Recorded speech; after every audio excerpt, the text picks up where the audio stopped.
इखलाक महमूद बारे साहब हैं, जिनको आप जानते हैं, जो वक्तन फ़िवक्तन जो है वो नौजवानों की बात करते हैं। जहाँ पर नाइंसाफ़ी होती है पब्लिक के साथ, उनकी आवाज़ को हाईलाइट करते हैं ताकि पब्लिक को फ़ायदा पहुँच सके। खासकर ये नौजवानों की बात कर रहे हैं। ये नेशनल कॉन्फ्रेंस के सीनियर यूथ लीडर हैं। इनसे हम जानने की कोशिश करेंगे कि आप हर वक्त नौजवानों की बात करते हैं, नौजवान आगे आए, लेकिन नेशनल कॉन्फ्रेंस की सरकार है, आप उस सरकार के बीच में है, आप उस नेशनल कॉन्फ्रेंस पार्टी के हिस्सा हैं।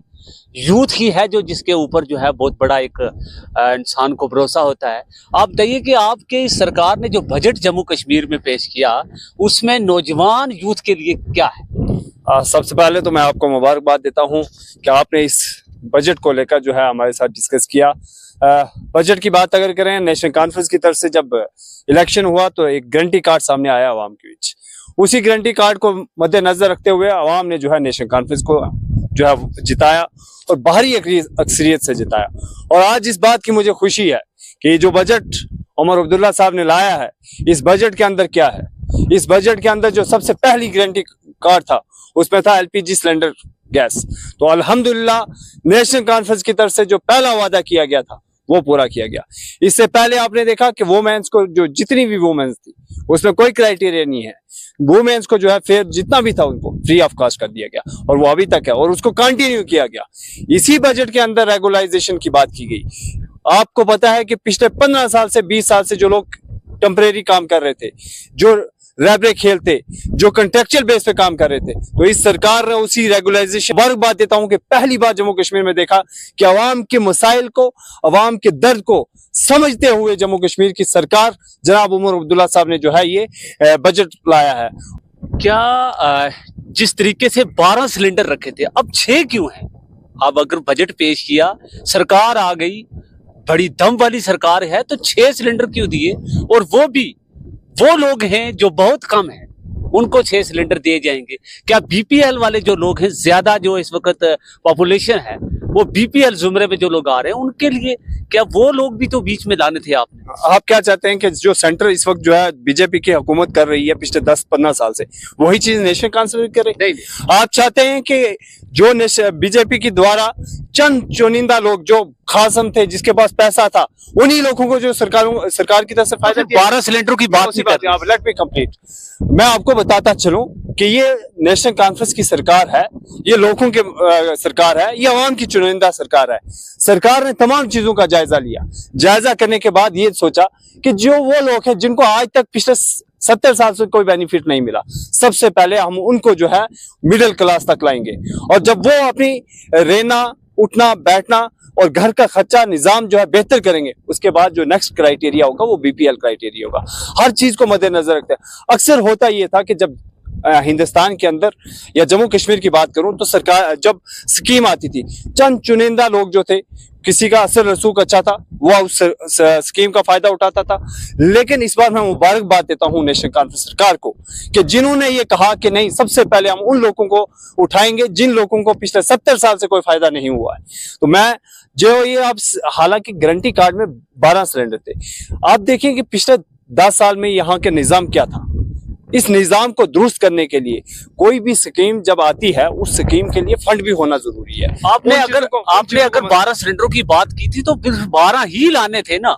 फिर आपने जो जिस तरीके से आपके हाथ में, आपकी सरकार की हाथ में जो कुंजी है, जिन लोगों ने ऐसे मतलब करके वो बीपीएल, अपने जुमरे में बीपीएल उन्होंने ऐड करवाया, उन लोगों की जांच तो आप ही नहीं सरकार ने करनी थी। उसके बाद वो 12 सिलेंडर लाने थे, उन बीपीएल को देने थे ना, वो जांच आपने करवानी थी। मैं आपको कह रहा हूँ कि अगर नेशनल कॉन्फ्रेंस की तरफ से वाई को लोगों को जो है वो फायदा पहुंचाने की कोशिश की जा रही है, वो क्यों की जा रही है? वो इसलिए की जा रही है क्योंकि पिछले 70 साल से वो लोग जो है किसी स्कीम का फायदा नहीं उठा रहे। ऐसा नहीं है कि ये स्कीम सिर्फ इन्हीं लोगों तक महदूद रहेगी। इस स्कीम का फायदा जो गारंटी कार्ड में बीपीएल लोगों को होना था वो भी होगा। और I am the first person कि अगर ऐसा नहीं होगा तो आई विल अपोज। लेकिन मैं इतना इंश्योर करता हूं कि नेशनल कॉन्फ्रेंस जो जिसकी क़यादत उमर अब्दुल्ला साहब कर रहे हैं, जिस तरह तरीके से वो अलग अलग इलाका जात में जाकर लोगों से बात करने के बाद बजट बना रहे, और उनका मकसद ये है कि आवाम को फायदा होना चाहिए। अगर AAYs को जो है बेनिफिट्स दी जा रहे हैं, वो इसलिए दी जा रहा है क्योंकि उनको 70 साल से कोई बेनिफिट्स नहीं दिया जा रहा है। तो इसके बाद जो 12 सिलेंडर्स होंगे, 6 से 12 जाएंगे, और BPL कैटेगरी को जो लोग हैं उनको भी इसमें इंक्लूड किया जाएगा। ऐसा नहीं है कि स्पेसिफिक जो है कुछ लोगों तक महदूद रहेगा, तमाम चीजों को मद्देनजर रखा जा रहा है। आप देखें इस वक्त सरकार जब बनी है, इस सरकार के ऊपर किस तरह ड्यूल पॉलिसी जो इस वक्त चल रही है जम्मू कश्मीर, लेकिन उसके बावजूद भी आपने तमाम प्रॉमिस जो है वो पूरे करना, मैं उसके लिए जो है जनाब उमर अब्दुल्ला साहब को मुबारकबाद देता हूँ, और उनकी पूरी टीम को, और बिलखसूस मैं ऑनरेबल MLA हवेली जनाब एजाज जान साहब को मुबारकबाद देता हूँ कि जिस तरह से मेहनत लगन कर रहे हैं इस वक्त। आपने देखा कि पुंछ के अंदर, पुंछ कॉन्स्टिट्यूंसी एक वाहिद ऐसी कॉन्स्टिट्यूंसी है जिसके अंदर इतना बेहतरीन काम इस वक्त चल रहा है, जिसके लिए एजाज जान साहब दिन को यहाँ पे शाम पुंछ से होंगे, वो भी बाहर से लाएंगे आप या यहीं पुंछ के अगर होंगे? ये बीजेपी की सरकार नहीं है, ये नेशनल कॉन्फ्रेंस की सरकार है। ये बीजेपी का दौर रही है कि जिसमें बाहर से ठेकेदार आते थे और यहाँ के लोगों को जो है रोजगार नहीं मिला। ये जब बसेज यहाँ पे आएंगी, यहीं के लोगों की रिक्रूटमेंट होगी। आपने देखा 23,000 रिक्रूटमेंट जो है इसी बजट में लाई गई है। वो 23,000 कौन लोग होंगे? वो 23,000 इसी जम्मू कश्मीर के लोग होंगे। ये नेशनल कॉन्फ्रेंस, मेरी आपसे भी ये गुजारिश है कि एक तरफा होकर ना चलें। आप ये चीजें सरकार की जो है उसको सामने लाएं, कम से कम लोगों को भी ये चीज पता चले कि जिसको आपने वोट दिया, जिस पे आपने एतमाद किया, वो लोग, वो सरकार आपके लोगों की बात कर रही है। 23,000 लोगों की आपने कहा कि यहाँ पे वादे किए गए। मैं आपको ये कहना चाहता हूँ कि जो जो प्रॉमिस, जो गारंटी कार्ड नेशनल कॉन्फ्रेंस की तरफ से दिए गए थे, जो जनाब उमर अब्दुल्ला साहब उस पर काम कर रहे हैं, और ये भी स्पेसिफिक टाइम नहीं रखा गया था गारंटी कार्ड में कि हम 1 ही साल में करेंगे। हमारे पास 5 साल हैं, और 5 सालों में जो है हमने जो जो अपने वादे किए हैं, जो प्रॉमिस किए हैं, वो पूरे करेंगे। देखिए, मेरा किसी पार्टी के साथ लेना देना, मैं किसी सरकार के अंडर नहीं हूँ, ना मैं भाजपा के और ना नेशनल कॉन्फ्रेंस, ना PDP। वैसे हमारा ये सवाल है, हम जनता के सवाल हैं, हम पूछने की कोशिश कर रहे हैं क्या इससे पहले जो होता था, चलो आप ही की हम माने कि भाजपा का दौर था, जो भी था, लेकिन आज नेशनल कॉन्फ्रेंस की सरकार है।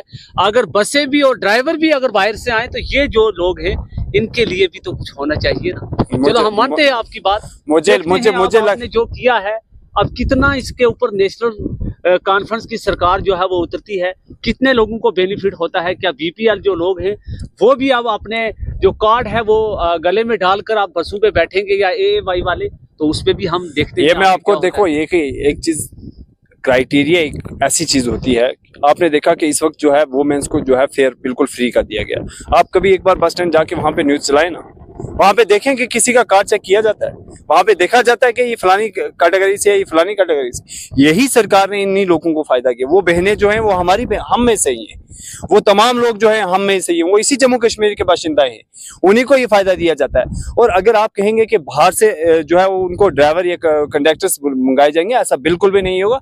यहीं के लोग जो है उसमें मुलाजमत भी करेंगे।